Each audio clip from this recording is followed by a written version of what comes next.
types of compositions. When you write an essay, you have an objective. For example, you intend to explain something, analyze a topic from a different perspective, or argue in favor of a particular viewpoint. But you don't try to do everything in one composition. You choose which kind of composition you'll write. So, what are the choices? Let's take a look. In an expository composition, you explain something. Expository means to expose. When you expose a subject, you explain it. If you were writing an expository composition, you might choose to explain what something is, how it works, or how it evolved. For example, you could explain how to save money on your food bill by using coupons, looking for bargains, and foraging for turnips in the local park. In an analytical composition, you examine something from various perspectives. If you are writing an analytical composition, you might examine why something is the way it is or how it came to be that way. For example, you could examine why the United States has two major political parties, or why you always get invited to two major parties on the same Friday night. In an argumentative composition, you attempt to persuade.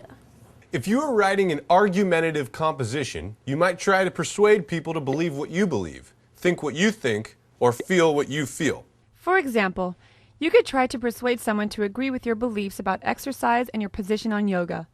Or was that your yoga position? All right, we've briefly discussed the different types of compositions. Now let's talk about the actual writing.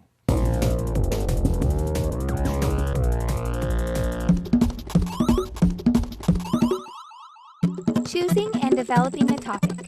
Before you can write anything, you have to decide what you're going to write about. But how do you come up with a topic for an essay? If it's up to you to choose the topic, pick something you'll enjoy writing about. It could be related to your hobbies, your community, or your interests. If you're a virtuoso kazoo soloist, you may decide to write about your instrument. But kazoo is too broad a topic. You need to narrow it down so you can develop a point of view. Make a list of things that relate to the general topic. From the list, pick something you really care about. After exploring various ideas, you decide your topic will be famous kazoo players from Kalamazoo.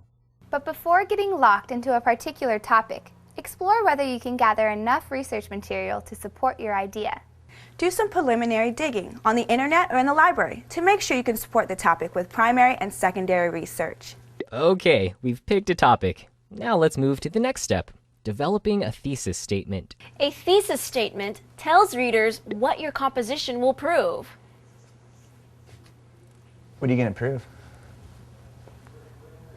My thesis statement is, when the sharks are out, dude, don't hang 10, bro. And believe me, I speak from painful experience. You need to make sure your thesis passes the duh test. Duh. For example, if your thesis were, pollution is a bad thing, most people would say, duh, meaning everybody knows that. It's a self-evident statement. Take a stand, make a bold statement, take a risk. If you do, it will prevent people from saying so what when they read your thesis statement.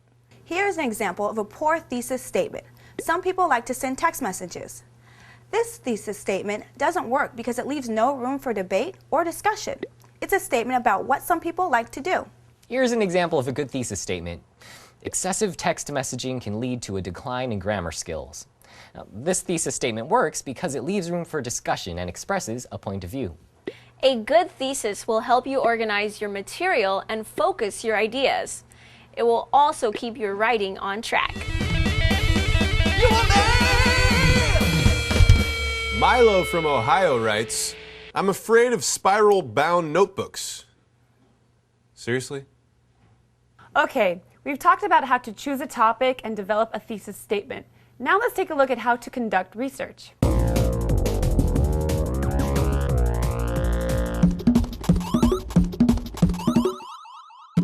Research methods. Once you've developed a working thesis statement, you can start your research. I say working because the thesis statement may evolve as you conduct your research. Sources come in two varieties, primary sources and secondary sources. If you're writing an essay about your neighbor's experiences selling fake furs under false pretenses, your main source of information is your neighbor. You gain primary research by accessing your neighbor's personal papers or by conducting interviews with her. If you want to put the primary research into a larger context, you can visit the library or search the internet for information about real and fake fur. These secondary sources can include encyclopedias, nonfiction books, websites, documentary films, news sources, and other research materials. Not all secondary sources are created equal. You need to pick and choose to find the most appropriate sources. When evaluating a secondary source, ask yourself some questions. Is the source up to date? What are the writer's credentials? Is the information accurate? Will readers consider the evidence adequate to support the thesis? Remember to let the research serve you. Don't let the research take over the composition. Keep in mind that your research and sources have one goal, that is, to support your thesis. Sometimes people become overwhelmed by the amount of available secondary research. How can you decide what's relevant? How can you adequately review book after book after book? Research is about finding the information you need. It's not about round-the-clock marathon reading. It's possible to evaluate a book in minutes and determine whether it's a suitable source. Make a quick first pass through the book. Take a look at the table of contents. Read the blurbs on the book jacket. Review the preface and introduction. Skim the opening and closing paragraphs of each chapter. Flip through the index and skim the conclusion. Based on this trial run, decide whether the book is a good source for your composition. If so, determine which sections of the book will provide the best source material. Now, let's talk a bit about plagiarism. And believe me, this is no laughing matter. People are familiar with the most obvious example of plagiarism, copying someone else's words and passing them off as your own. But a more common form of plagiarism is copying someone else's ideas and passing them off as your own. So plagiarism is copying someone else's words or ideas. To avoid any hint of plagiarism, keep track of all your sources, from internet sites, encyclopedias, government documents, textbooks, primary sources, and secondary sources. For internet sources, create a document that includes all the web addresses and the dates you access the site. For books, keep a research notebook that lists all of your sources. When you're drafting your composition, remember to put all direct references within quotation marks. And it's not enough to change a few words or paraphrase the source. Even when you interpret what the source has said, you still need to add a reference. If you're not sure whether or not a reference is needed, err on the side of caution and identify the source. Better to be safe than sorry. After you've completed your research, review the sources and synthesize the material. Digest what the different sources are telling you. What have you learned? How can you use the material to support your thesis? Now that the research is complete, let's look at the proper way to cite sources.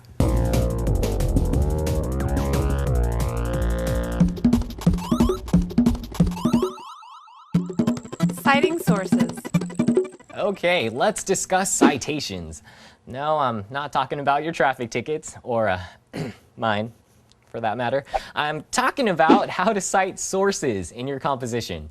In some cases, teachers will ask you to cite sources according to MLA guidelines. MLA guidelines specify that you cite the author's last name and the book's page number in parentheses after you've referenced the work in your text. If the author's name is mentioned in your text, just include the page number in the parentheses. At the end of your paper, include a list of all works cited, arranged in alphabetical order by the author's last name. Here's an example of how to insert a footnote according to the MLA guidelines. When you cite sources according to MLA guidelines, here's an example of how the works cited page at the end of the paper should look. In other cases, teachers will ask you to cite references according to the Chicago Manual of Style guidelines. Chicago Manual of Style guidelines call for a footnote after each reference. The footnotes start with the number 1 and continue in sequential order. At the end of the paper, include a notes page with the footnotes listed in order. Here's an example of how to insert a footnote according to the Chicago Manual of Style. When you cite sources according to the Chicago Manual of Style, here's an example of how the notes page at the end of the paper should look. All right, we've reviewed types of compositions, choosing a topic, thesis statements, research methods, and proper citation. Now it's time to put all the pieces together and start writing.